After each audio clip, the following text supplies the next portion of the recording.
Hello and welcome to the Total Entertainment Podcast. My name is Paul and today we're going to take a look at Rick Astley's show down at the Motorpoint Arena. So before we get started on that, let's hear a bit of history about him. So Richard Paul Astley was born on the 6th of February 1966. He is an English singer and songwriter and also a radio personality who has been active in music for several decades. He gained worldwide fame in the 1980s, having multiple hits including his signature song Never Gonna Give You Up, Together Forever and Whenever You Need Somebody, and he returned to music full-time in the 2000s. Outside his music career, Astley has occasionally worked as a radio DJ and a podcaster. Born and raised in Lancashire, Astley became a musician after leaving school as the drummer for the soul band FBI. 3 years later, he rose to fame through his association with the production trio Stott Atkin Waterman, releasing the 1987 album Whenever You Need Somebody, which sold 15.2 million copies worldwide. His debut single Never Gonna Give You Up was a #1 hit single in 25 countries, winning the 1988 Brit Award for Best British Single. His 1988 single Together Forever became his second single to top the US Billboard Hot 100 and was one of his 8 songs to reach the top 10 in the UK singles chart. The title track was a #1 single in 7 countries and it reached #3 in the UK. In 1988, Astley followed up his debut album with Hold Me In Your Arms. The lead single, She Wants to Dance With Me, was Astley's first single that he wrote himself and became a worldwide top 10 hit. Astley left Stott Atkin Waterman and moved his musical direction away from dance pop towards soul, which he explored on his albums Free in 1991 and Body and Soul in 1993. His 1991 single Cry for Help was Astley's last single to reach the top 10 in either the US or the UK. From 1994 to 2000, Astley retired from music to focus on spending time with his wife and raising their daughter. He returned to the music industry in 2000 and released the single Sleeping and the album Keep It Turned On in 2001. Astley became an internet phenomenon in 2007 when the music video for his song Never Gonna Give You Up became integral to the Rick Rollin meme, and his performance career was revitalised by the meme's popularity. In 2010, Astley released the single Lights Out after touring with Peter Kay. 6 years later, he released his album 50 to celebrate his 50th birthday, which debuted in the UK at #1. He released his recent studio album Beautiful Life in 2018 and released his greatest hits album The Best of Me in 2019. His most recent albums were recorded at his home studio in Surrey. By the time of his brief retirement, Astley had sold approximately 40 million records worldwide.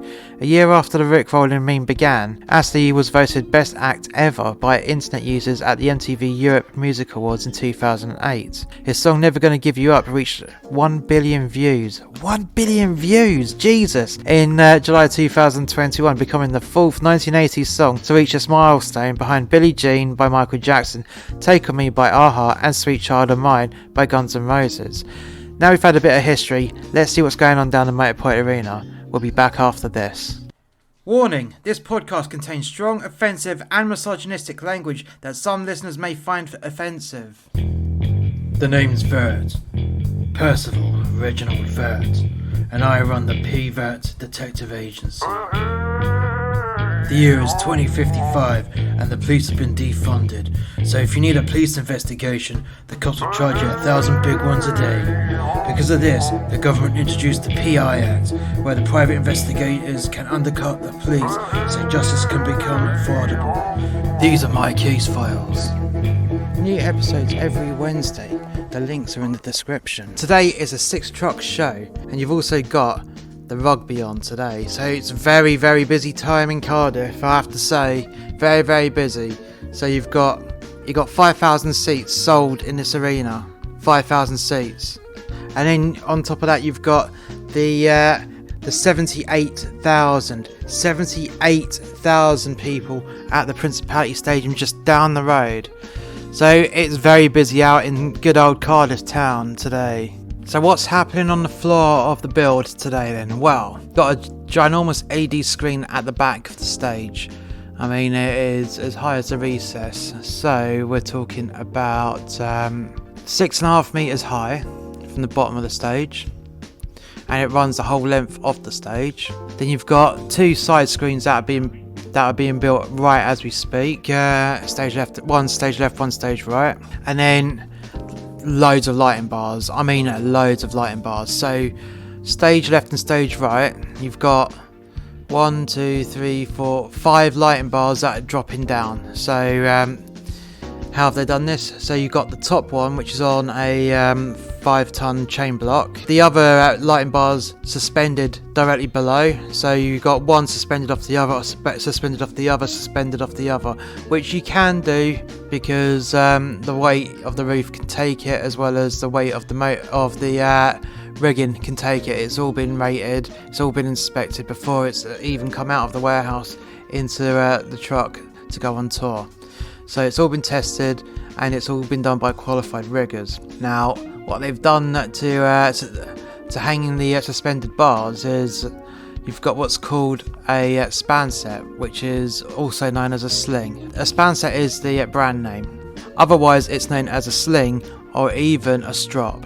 So those are wrapped around the trusses, and then you've got that connected to what's known as a wire drift, which you shackle onto the truss above and onto the span set or the sling or the strop, making sure that you've got your correct rigging points.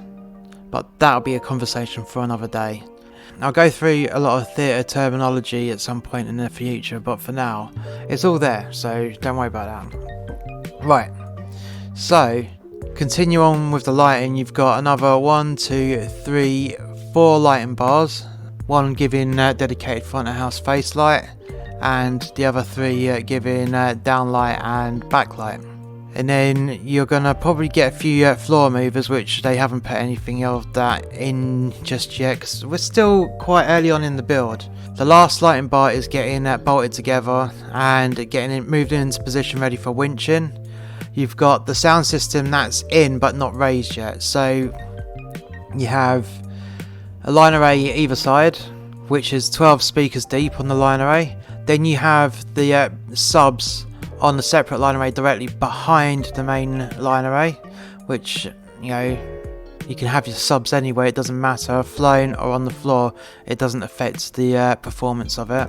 And then you've also got a line array pointing 45 degrees outwards to the audience, you've heard it many times here before, to give a bit of surround sound effect. We'll be back after this. If you're a band member or an artist, dancer, singer, actor, street performer, and you're listening to this and you'd like to talk to us on our show about your latest gig or your album release on digital media, or even want to talk to us about a student show, how about dropping us an email on musterxmedia1983@gmail.com and we'll get you on our show. And we're back. The final lighting bar has been rigged and winched up in the air now, and is now being inspected by the rigger on the cherry picker to make sure that it's absolutely fine. He's also tidying up the cables from the line array on stage right. Now that's all been sorted out nicely and in the air. Currently stage left screen is fully up and functional, and stage right screen is getting the last panel put onto it right now before it gets winched up. Both side screens and the centre screen are all producing the video test screen, and they're starting to calibrate, which is good. They're getting well ahead of schedule. It's not even 12 o'clock noon yet, so they're doing really well. Although the tape measures are still up on the lighting bars and the line arrays, ready for them to just pull the tape measures down once they get clearance from the rigger on the picker. Oh, that rhymed. And then once they got clearance to say that they're at the correct height and they are safe, tape measures go down and they'll be absolutely hunky-dory. On the stage, we've got the space decking put up there, so Rick Astley's got different places he can move around whilst he's doing his performance. And I was right, there are moving lights on the floor, and they decided, well, it looks like they might actually keep some of the moving lights on top of flight cases for a bit of a different aesthetic, although they may be faults off in a bit, I don't know. We shall see. A few moments later. And we're back. So they've got the cameras patched into the side screens and the main screen, and it's all working lovely, and they're testing between sepia and black and white. So on the main screen you're currently seeing a nice sharp black and white and sepia image, and then on the side screens you've got the sepia image all nice and sharp. So they've basically done this to identify which cameras are which whilst they're testing them out. Also, you've got the mojo all whacked in, and they're starting to finish off putting the seating in as well. So another show where you've got the audience completely sat down and the mojo up just to protect Rick Astley from being mobbed by a load of broody women, shall we say. Interesting that, really, isn't it? Very interesting. They've put a load more floor units in on top of more bits of stage decking, so more raised and elevated levels on the stage. It's looking pretty good, nice and tidy. So you've got on a separate riser the keyboard, another riser you've got the drummer, and then you've got the guitars all on the downstage position. So, and obviously Rick Astley's going to go between all these areas. It's going to look really good, it really is. And then as I predicted, more floor movers underneath the flown trusses, you know, stage left and stage right. They're going through some of the imagery on the back screens at the moment, and it's looking pretty sharp, I have to say. Nice high def 4K resolution, brilliant, absolutely brilliant. You couldn't ask for better, really, you really couldn't. I'm looking forward to seeing this all switched on and in correct conditions. It's going to look really good. A few moments later. Now everything's all set up, ready to go on stage. Everything, I mean absolutely everything's ready to go. So we're going to take a look at who's supporting Rick Astley, and that is Katie Tunstall. So Katie Tunstall was born on the 23rd of June 1975 as a Scottish singer, songwriter and musician. She first gained attention with a 2004 live solo performance of her song Black Horse and the Cherry Tree on Later with Jules Holland. The name of her debut album, Eye to the Telescope, was inspired by her childhood experiences at her father's physics laboratory at University of St Andrews. Released in 2004, this album launched her music career. That album inspired her nomination for the Mercury Prize in 2005, Brit Award for Best British Live Act and Brit Award for Best Breakthrough Act in 2006, and Grammy Award for the Best Female Pop Vocal Performance in 2007. She eventually won Brit Award for Best British Female Artist and European Border Breakers Awards, both in 2006. The single Black Horse and the Cherry Tree was given the Q Magazine Award for Best Track in 2005, and Suddenly I See won the Ivor Novello Award for Best Song in 2006. Suddenly I See became a popular hit and has been featured in The Devil Wears Prada, Blind Dating, Ugly Betty, Grey's Anatomy, Love, Rosie, Thrillville, and as a campaign song for the Hillary Clinton presidential campaign. She has released 6 albums internationally: Eye to the Telescope, Drastic Fantastic, Tiger Suit, Invisible Empire, Crescent Moon, Kin, and Wax. She has also appeared in 2 episodes of the comedy series This Is Jinsey on Sky Atlantic. Tunstall has written soundtracks for films Boy for the Kid, Miracle for Winter's Tale, We Could Be Kings for $1 Million Arm, Float, Strange Light, and 1,000 Years for Tinkerbell and the Legend of the Nether Beast, Fit In for About Ray, and Bad Mums, Sweet, Enough Is Enough, Sweet, and Get Your Tits Up, Sweet, for Bad Moms. So now we've had a little bit about Katie Tunstall, let's see what she's like up live. A few moments later. So Katie Tunstall is supporting Rick Astley, and she is playing solo. She is all on her own, and she's using her trusty guitar and loop pedal. So she is essentially a one-man band. So looking at Katie Tunstall after the first couple of songs, it just came to my attention that she hasn't lost anything.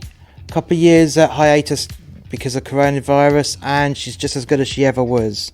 Her lighting was basic because it's just her in the same spot, so what they did was they just concentrated all the lights in a pool of light, and then every so often they'd just send the light out across the front of the stage to give a bit of a nice long backdrop, and then that's it. Simple but effective. I mean, she didn't need anything elaborate because she was pretty much stuck in a perch centre stage, because that's where her loop pedal was, and that's it. She's just rooted to one spot. So every so often Katie Tunstall would pick up an instrument and shake it a few times, if it was her maraca or her tambourine, beating on the tambourine and whatnot. And what happens is the loop pedal will just replicate that little beat. She'll put the next one on, do that, do the next little beat, and so on and so forth, and then just generate the song by just being the one-man band using the loop pedal.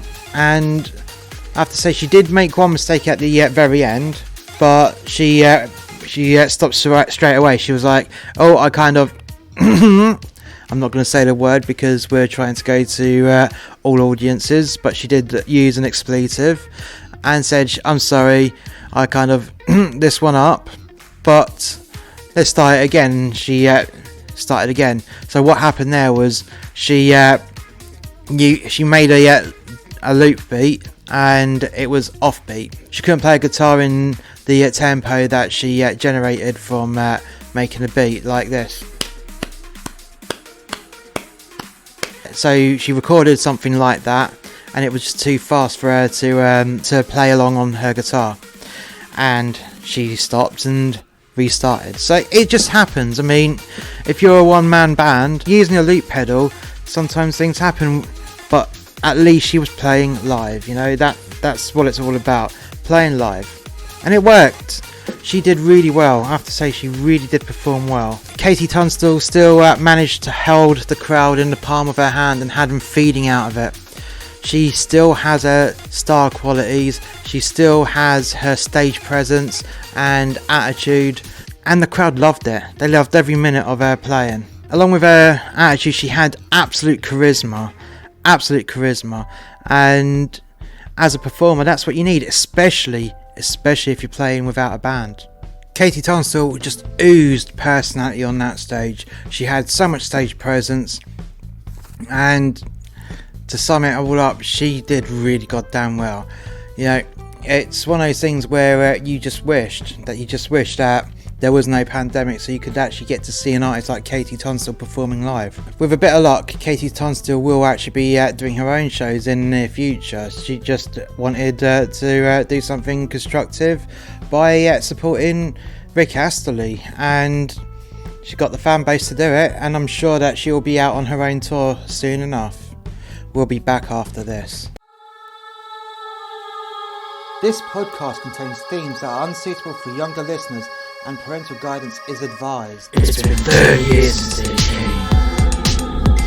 What was that? The Android Galaxy sucks. Hold on, guys! It's been 30 years since they came. New episodes every Friday. The links are in the description. So Rick Astley started off in Blackout, slowly, and I mean slowly, singing Never Gonna Give You Up. It was a very melancholy version of it. And then the piano lit up slowly in a little pool of light. Then Rick Astley was lit up in a little pool of light, and it tracked him across the stage as you're singing very slowly. And then after the first chorus, a lightning bolt was on the central screen, and then he went straight into his next song. What I noticed about the VT, and that was throughout, it was very, very 1980s. I mean, all the shapes, all the bright colours, and the way how they vision mixed in multiple facets of Rick Astley, going in and out, merging opposites, little patterns, and it was so 1980s. So he brought the 1980s with those effects into the 2020s by having it in HD. Yes, it was 1980s, but in full-blown HD 4K quality, and it looked amazing. It looked really crisp, brilliant. It was beautiful. Now, Rick Astley's talk states.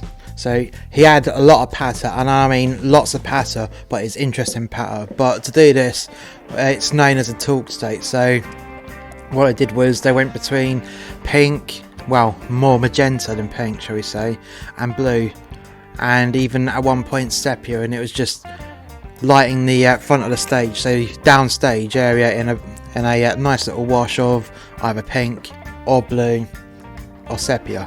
So basically the different colours would denote on what kind of song was going to be played next. So would it be a love song? That's why it's a magenta backdrop. If it's any kind of song, it was mainly blue, and if it was reminiscing, then it'll be sepia. So nice little subtle hints there. Now I have to say, Rick Astley has not lost his stage presence at all. In fact, I believe since he was a younger artist, it's grown. He's oozing with confidence, oozing with charisma, and the audience loved it.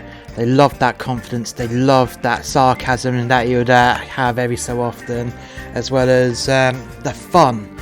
His patter was all fun.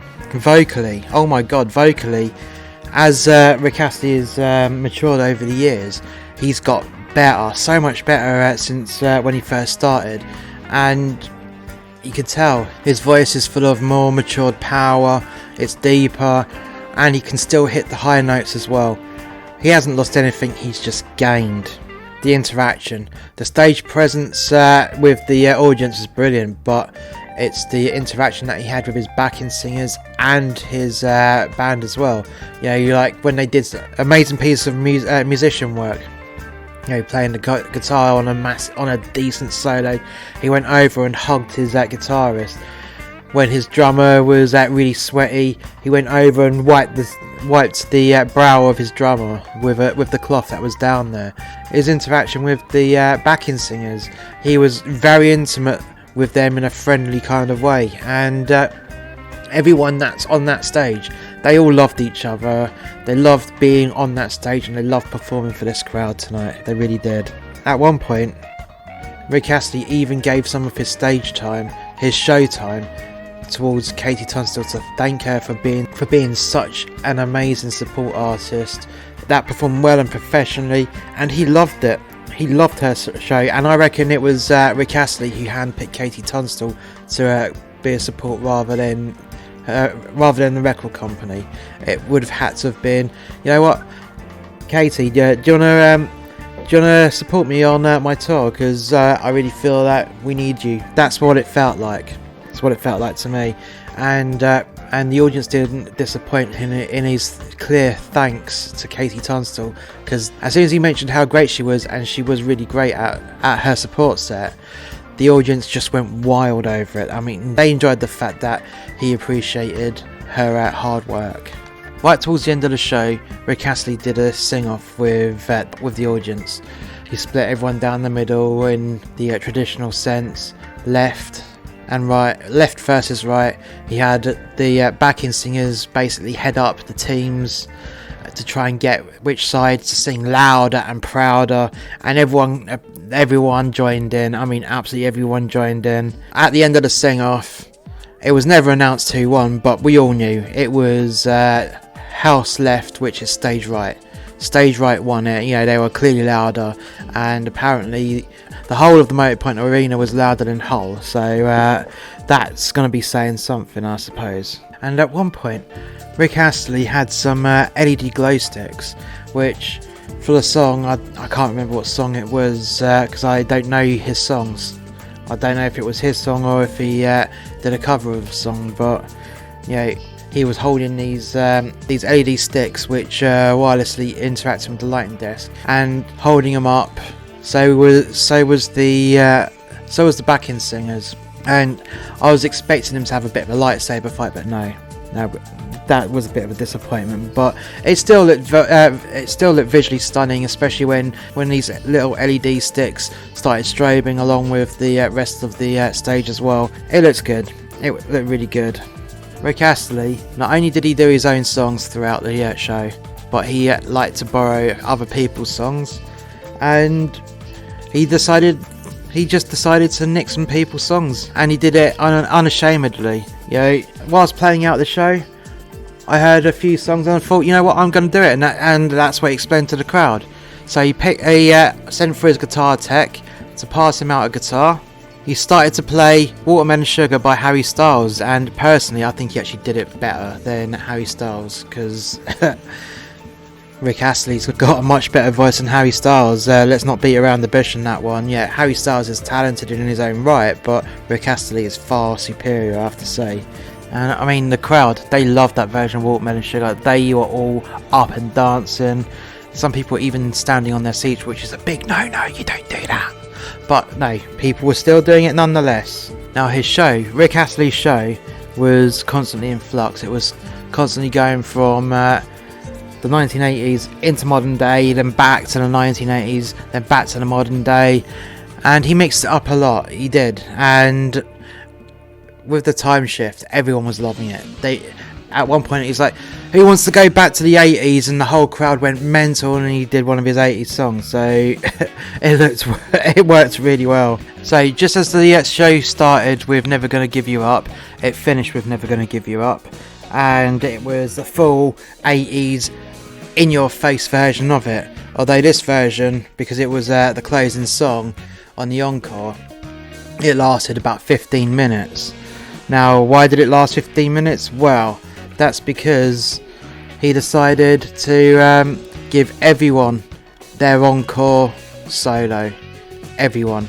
So you had the keyboard player doing a very long ass solo on that song. He then had the lead guitarist doing his guitar solo, which happened to be a Queen song. And he went back into Never Gonna Give You Up. Then he gave the drummer his guitar solo, and yet again Rick Astley went over and wiped the brow of his drummer, because his drummer was sweaty. I mean, completely sweaty.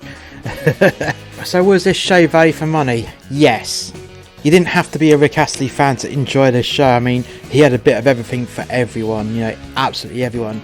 And between us guys, I heard his sound check, and he was playing Foo Fighters songs, and he even played a Slayer song. So he is a very talented singer and guitar player as well. I mean, very talented. So his sound check, brilliant. His actual show was amazing. It was amazing. I mean, I'm not really a Rick Astley fan, but it was definitely worth a watch. Definitely worth a watch. Value for money? Yes. Oh god, yeah. Rick Astley is a full-blown professional showman. Proper showman. A full-blown entertainer of the nth degree, and it's hard to do stuff like that if you're not. You have to have that natural ability, and yes, Rick Astley had that natural ability of entertaining the crowd without even trying. Thank you very much for listening, and we'll catch you next time. Bye for now.